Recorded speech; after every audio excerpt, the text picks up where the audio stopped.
মুক্তিমাসিকে ধরে আচ্ছা মতো ধোলাই করে তার মুখ থেকে সমস্ত সত্যিটা বের করলো কম্পাস, আর সেগুলো রেকর্ড করে সকলকে শোনালো। সবটা জানতে পেরে তো বিহান পুরো হতভম্ব হয়ে গেল।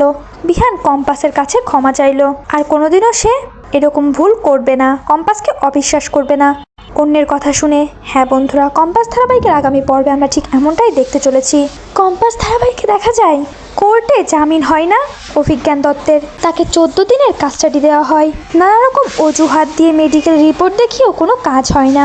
এদিকে মোনালিসার মুক্তি মিলে তো বিহানকে ওই সনাতনকে দিয়ে নানা রকম মিথ্যে কথা বলায়। সনাতনও তার স্ত্রীকে আটকে রেখেছে, এটা দেখে ওনাদের কথা মতোই কম্পাসের বিরুদ্ধে কথা বলে। বিহান তো প্রচণ্ড রেগে যায় কম্পাসের উপর। অন্যদিকে দেখা যায় কম্পাস খুব সতর্কতার নিয়ে মা বাবাকে অন্য বাড়িতে শিফট করে। অখিলেশের লোকজন তাদেরকে ফলো করলেও তাদের নাগাল পায় না। এদিকে কম্পাস কোর্ট থেকে ফিরে সে বেরিয়ে যায় মুক্তির খোঁজে। ঠিক তখনই দেখতে পায় অখিলেশ কারোর সঙ্গে ফোনে কথা বলছে। কাছে গিয়ে শুনতে পায় অখিলেশ অন্য কারোর সঙ্গে নাই, ওই মুক্তির সঙ্গে কথা বলছে।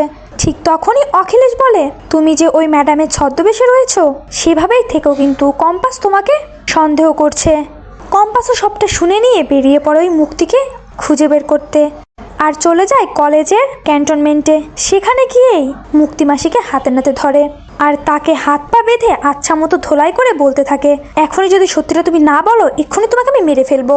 এরপরে মুক্তিও ভয়ে সমস্তটা বলে দেয়, আর কম্পাসে সবটা রেকর্ড করে বাড়িতে ফিরে গিয়ে বিহানকে ফোন করে বাড়িতে আসতে বলে। এরপর ঋতুজা চৌধুরী সহ বাড়ির সকলেই এক জায়গায় জড়ো হয়ে জিজ্ঞাসা করে কি হয়েছে। বিহান তো কম্পাসের উপর খুব ক্ষেপে থাকে। তবে কম্পাস যখনই ওই রেকর্ডটা অন করে সকলে তো মুক্তির কণ্ঠ পেয়ে অবাক হয়ে যায়।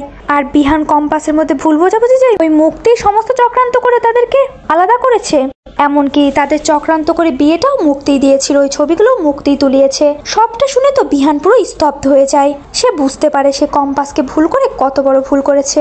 এরপর বিহান কম্পাসের কাছে ক্ষমা চায়, আর এটাও বলে সে আর কোনোদিনই কম্পাসকে অবিশ্বাস করবে না অন্যের কথায়, আর ওই মোনালিসাকে তো সে কোনোদিনই ক্ষমা করবে না। তো বন্ধুরা, কম্পাস ধারাবাহিকের আগামী পর্বগুলোতে আমরা যদি ঠিক এমনটাই দেখতে পাই, কম্পাস ওই মুক্তিকে ধোলাই করে তার থেকে সমস্ত সত্যিটা জেনে নিয়ে রেকর্ড করে বিহানদের শোনায় এবং বিহান ও কম্পাসের কাছে ক্ষমা চায়, তাহলে সেটা দেখতে তোমাদের ঠিক কেমন লাগবে অবশ্যই জানিয়ে দাও কমেন্টে তোমাদের মতামতটি। আর কম্পাস ধারাবাহিকের আগামী সকল পর্বের আপডেট সকলের আগে পেতে হলে অবশ্যই চ্যানেলটিতে সাবস্ক্রাইব করতে একদমই ভুলো না।